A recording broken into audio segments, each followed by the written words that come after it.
Tuan, aku sudah menunggumu. Rambut ungunya yang mengingatkanku pada rumput laut segar. Wanita cantik dengan pita rambut yang menonjol dari bagian belakang kepala. Mengenakan bra hitam menggoda dan celana dalam, mata merah Atria menatap Kang Rim sendirian. Melihat Atria tersenyum lebar membuat Kang Lim menelan ludahnya. Hei Atria, kenapa tiba-tiba kamu terlihat seperti itu? Ya, karena ini tradisi. Atria menjawab seolah wajar bagi Kang Rim untuk bertanya, gemetar dan gugup. Siapapun yang berdosa padanya, pakaian mereka harus dilepas. Lepaskan dan memohon kepada Tuan untuk menghukum. Jangan berpikir untuk berpakaian sampai dosa itu ditebus. Hanya dengan cara itulah kami bisa menebus dosa. Para ratu. Nama yang diberikan Grid ketika dia memutuskan menjadi bajak laut daripada ilmuwan. Awalnya, dia hanya memiliki satu kapal. Tetapi dengan uang dan sumber daya yang diperolehnya melalui penjarahan, dia tumbuh menjadi armada besar dengan 5 kapal dan 10 kapal perang yang melindunginya. Sebesar apapun ia berkembang sebagai armada besar, disiplin militer tetap penting. Semakin besar kekuatannya, semakin mudah bagi perpecahan untuk terjadi. Organisasi yang tidak teratur bisa dengan mudah hancur. Jadi Grid membuat aturan. Apa yang harus dilakukan pelanggar? Apa yang harus kamu lakukan jika ingin dosamu diampuni? Grid menetapkan aturan ketat, dan Atria hanya mengikutinya. Tunggu, siapa sih yang membuat aturan itu? Itu adalah Tuan. Atria menunjuk ke arah Kang Rim. Karena Tuan yang membuatnya, kami mengikutinya. Tuan, kenapa kamu tidak tahu? Tentu saja aku tahu. Oh, aku tahu. Aha, ahahaha. Kang Lim tertawa canggung, tetapi dalam hati dia menggertakkan giginya. Dasar Grid bajingan. Aturan aneh apa yang kau buat? Jangan buat aturan yang bahkan tidak ada dalam permainan. Tidak, ini bukan hanya masalah Grid. Masalahnya ada pada tim pengembang. Pengembang yang membuat game terakhir adalah masalahnya. Itu terjadi karena pengembang tidak mengatur pengaturan dengan baik. Lihat armada bajak laut saat ini. Jenis perang macam apa yang kau masukkan ke dalam era di mana kau bahkan tidak bisa menjauh dari busur dan pedang? Apa artinya memiliki fasilitas yang dipersenjatai dengan mesin teknologi tinggi di dalam kapal, yang mengingatkan pada novel fiksi ilmiah? Bahkan jika itu peninggalan peradaban kuno, bukankah ini terlalu berlebihan? Bukankah lebih masuk akal jika setidaknya menyesuaikan semuanya dengan dunia fantasi? Mengapa tiba-tiba beralih dari seni liberal ke sains? Tentu saja, keluhan semacam itu tidak akan disampaikan kepada tim pengembang. Bahkan jika kamu melakukan protes seorang diri dengan pengeras suara di dunia nyata. Kalau begitu hukum aku. Apa? Tolong hukum aku, Tuan. Atria mendekat. Saat dia semakin dekat, Kang Rim mundur. Ketika Atria melangkah maju, Kang Rim melangkah mundur. Maju, mundur, maju, mundur. Mereka yang ingin mendekat dan mereka yang ingin menjauh. Kang Rim merasa cukup canggung karena Atria tidak berhenti. Apa yang salah dengan wanita ini? Kenapa kamu mengejarku dengan begitu menyeramkan? Apakah kamu meremehkanku karena aku tidak banyak bicara? Seperti yang dia lakukan sebelumnya, Kang Rim menurunkan suaranya. Atria, apa ini? Wah, jangan bilang seperti itu. Apakah kata-kataku seperti lelucon? Bukan aku yang bercanda, ini Tuan. Apa? Saat mendengar kata-kata itu, ekspresi wajah Kang Lim langsung melembut. Melihat itu, Atria tersenyum penuh makna. Pemilik sebelumnya tidak pernah membuat wajah sebodoh itu. Kang Rim, yang terus mundur darinya, akhirnya membentur sesuatu. Itu adalah ujung tempat tidur. Dia terus melangkah mundur hingga sejauh ini. Sekarang, dia tidak punya tempat lagi untuk mundur. Aku tidak sekacau itu. Saat Atria menepuk dadanya yang berotot dengan jarinya, Kang Lim jatuh terduduk di tempat tidur karena terkejut.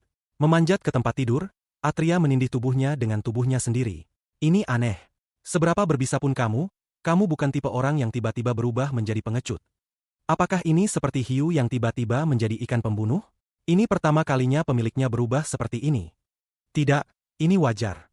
Dia menggerakkan tubuhnya perlahan ke atas dan ke bawah. Saat dada Atria yang montok bergetar dan menyentuh dadanya, jantungnya berdegup kencang. Itu seperti saat ada 3 wanita di ruangan itu, tapi sekarang dia bisa dihancurkan oleh dada seorang wanita yang selama ini hanya dia lihat di video. Kalau bukan karena situasi ini, Kang Rim mungkin akan merasa senang. Karena pemilik asli tubuh ini sudah mati. Tunggu, apa maksudnya? Kang Rim menatapnya dengan bingung. Pemiliknya sudah mati, apa maksudmu? Maksudku, seperti ini. Atria berbisik ke telinga Kang Rim. Detak jantungnya semakin cepat saat dia merasakan napas panas sekretaris itu begitu dekat dengannya. Karena jiwa baru telah menetap dalam tubuh yang seharusnya sudah membusuk. Jadi Tuan tidak punya pilihan selain bertindak dengan aneh. Apa? Saat mendengar kata-kata itu, mata Kang Rime tidak bisa berhenti gemetar. Ini, tidak mungkin. Apakah kamu tidak tahu identitasmu sendiri? Jiwa itu menetap dalam tubuh yang seharusnya sudah menjadi mayat. Satu-satunya orang yang termasuk dalam kategori ini adalah Kang Lim. Karena jiwa itu menetap dalam tubuh Grid, tubuh yang seharusnya telah mati, berarti dia adalah Zheng Kang Lim.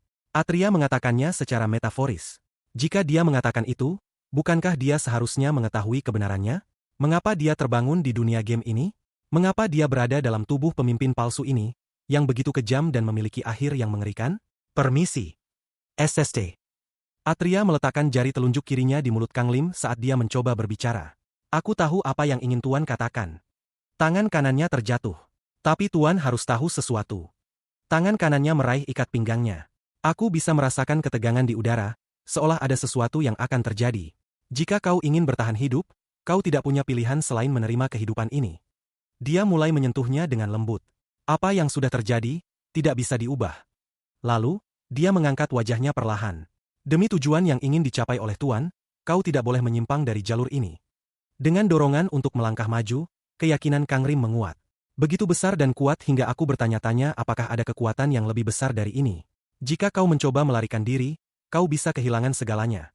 Setelah mengatakan itu, Atria melepaskan jari telunjuknya dari bibir Kang Lim. Jangan bodoh. Kang Lim terdiam. Jangan keluar? Apa kau mengatakan itu meskipun kau tahu apa yang akan terjadi jika kau tidak melawan? Hidup seperti Grid, mudah untuk mengatakannya. Menjadi seseorang yang memanipulasi orang lain sesuai dengan keinginannya, menguasai mereka, dan mengendalikan dunia dengan caranya sendiri, itu terdengar tidak masuk akal. Dia telah melihat bagaimana peran ini dimainkan. Apa dia berpikir akan mengikuti jalan itu? Menurutmu siapa yang akan menjadi penjahat? Kang Lim menatapnya tajam. Sebutan apapun yang kau berikan padaku, aku tidak akan hidup seperti ini. Aku akan bertahan hidup dengan caraku sendiri. Bagaimana jika satu-satunya cara untuk bertahan hidup adalah dengan mengikuti jalan ini? Atria bertanya. Jika ada cara untuk bertahan di jalan itu, apakah kau akan memilihnya? Tidak mungkin ada hal seperti itu. Dan? Atria mengangkat tubuhnya. Aku tidak memanggil orang bodoh. Dia menurunkan tubuhnya dari ketinggian yang menjulang. Aku memilih orang yang paling cocok. Kau memilih siapa? Seseorang yang dapat setia pada keinginannya. Atria, yang turun ke bawah, menatap Kang Lim dengan tajam. Sikapnya yang tegas menunjukkan wibawanya yang kuat. Atria menyentuh bahu Kang Lim dengan kedua tangannya. Kang Lim sedikit gemetar karena merasakan dinginnya sentuhan itu. Aku memilih orang seperti itu, Tuan. Aku memilih orang baik, orang yang sangat baik. Tapi apakah menempatkan orang baik di lingkungan yang keras itu masuk akal? Kang Lim ingin menyangkal hal itu. Ya, aku memilih orang yang baik. Atria tersenyum cerah. Tidak peduli seberapa banyak Kang Lim mencoba menyangkalnya, ekspresi Atria tetap sama, dan Kang Lim merasa sedikit gelisah. Bahkan, dia sempat berpikir apakah wanita ini adalah seseorang yang berbeda dari yang dia kenal sebelumnya. Jadi, tolong izinkan aku. Melihat ekspresi Kang Lim yang penuh kebingungan, Atria memohon. Tolong izinkan aku untuk melayani orang yang baik. Biarkan aku menebus kesalahanku. Oke. Dia adalah seseorang yang sulit dipahami. Dalam permainan, dia hanyalah seorang sekretaris wanita yang setia kepada Grid. Mungkinkah dia sebenarnya bukan Atria yang asli, melainkan hanya cangkangnya saja? Kang Lim merasa bingung. Ayo, Tuan. Tolong putuskan dengan cepat. Aku rasa aku tidak bisa menahannya lagi. Atria menatapnya dengan penuh harap, seolah-olah sedang menunggu jawaban yang pasti. Melihat itu, Kang Lim merasa dirinya terperangkap dalam situasi yang sulit. Apa yang harus kulakukan dengan orang ini? Selain Atria, banyak wanita lain yang pernah mengunjungi ruangan ini. Meskipun dia dikurung di dalam ruangan, dia selalu dikelilingi oleh orang-orang yang memperlakukannya dengan penuh hormat. Setiap malam, seseorang akan datang menemuinya. Dia kemudian menyadari bahwa Grid selalu memilih orang-orang tertentu untuk menemani malamnya. Kang Lim tidak terbiasa dengan perlakuan seperti itu. Bahkan ketika orang-orang di sekitarnya berusaha membuatnya nyaman, dia tetap merasa ada yang salah. Jadi, ketika tiba waktunya untuk pergi, dia hanya diam dan tidak merespons. Jadi, apa yang harus Atria lakukan sekarang? Aku adalah... Jelas, Atria adalah seorang wanita yang luar biasa. Dia memiliki pesona yang lembut dan anggun.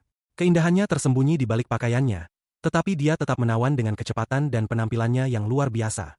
Namun, ada karakter lain yang sangat disukai oleh Kang Lim.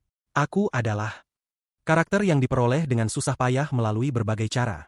Karakter yang dikeluarkan dari cerita karena alasan tertentu, tetapi memiliki performa yang luar biasa dalam permainan. Karakter yang membuatmu ingin memeluk mereka, karena mereka memiliki kisah yang menarik serta penampilan yang memukau. Kang Lim menginginkan karakter seperti itu. Dan jika ini adalah Pulau Rubah, tempat di mana rubah berekor 9 hidup, Mungkin makhluk legendaris itu masih ada, jika waktunya belum terlalu lama berlalu. Rubah berekor 9, rubah berekor coklat, rubah yang memberikan kesempatan bagi karakter utama, Seolhwa, untuk membalas dendam. Aku ingin bersamanya. Aku ingin memilikinya. Setidaknya, aku ingin bersamanya, menghabiskan waktu dengannya, menikmati kehadirannya. Kang Lim secara alami sampai pada kesimpulan itu. Tunggu sebentar, apa yang kupikirkan? Aku langsung menepis pikiran itu. Tuan, tolong, mohon berkenan menghukum pendosa hina ini. Hukumlah. Melihat Atria mendesaknya, Kang Lim perlahan membuka mulutnya. Aku adalah